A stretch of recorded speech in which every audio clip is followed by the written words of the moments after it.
A few years ago, I was contacted by LL Cool J's business manager to help him develop an online music studio where multiple people could log into a single session through a web browser and record a song. As well, there would be controls for producers to actually produce, control levels, and mix the tracks together.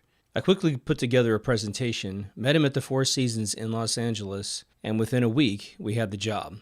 Within 45 days, I was able to come up with the interface, architect the product, get it developed by my developers at my game company, and present it to him at the William Morris acting agency.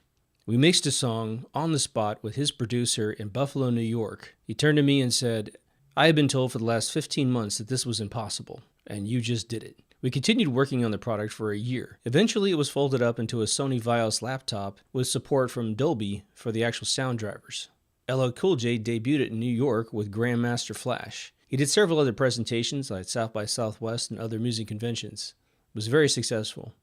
When it came to the design of the product, they gave me a screenshot of a 1980s beatbox machine that the previous developer had used to lay out the features. I thought this was extremely unintuitive, and it forced all the new users to learn how a beatbox worked from the 1980s. Being an avid musician myself, I wanted to mirror something between the way that a keyboard looks and the way that the average studio software like Pro Tools or Logic was arranged. So I divided the interface into 5 specific groups. 1, a sound library, which was designed to look like some of the keyboards that people would purchase. It allowed for the user to scroll through a list of sounds and play previews right off the cloud.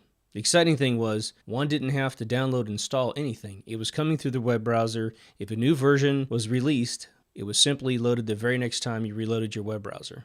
The product also supported video chat and text chat, just in case the studio got too noisy for individuals to communicate. The sequencer was modeled after, again, most of the software that was on the market at the time. But we had new features that needed to be introduced because we were sharing the session over the internet. So there was a toggle switch for the 2 primary users, the producer and the acting musician on deck. The microphone could also be swapped back and forth, just in case both individuals were actually participating vocalists. Adding and subtracting tracks was simple with the plus and minus keys. A blue indicator indicated exactly where you were in your track. To add a sample, one would simply go to the sound library, pick the bank of choice, the sound of choice, drag a sample down from the sound library and drop it into the sequencer. At that point, all parties logged in would download that sound from the cloud. Every track had the standard controls for volume, balance, soloing the track, muting the track, and arming it for record. Recording could be done in 2 different ways. 1, the standard start to finish record technique, or one could use the punch-in feature that would allow the user to determine when the song started playing, when it would start recording, when it would stop recording, and when the song would stop playing back. The grid in the background could be viewed in beats or bars depending on the preference of the producer or the musician. The controls were very standard, determining the setup, loading a previous session, saving a session, etc. I drew all the controls from scratch to make them as tactile as possible.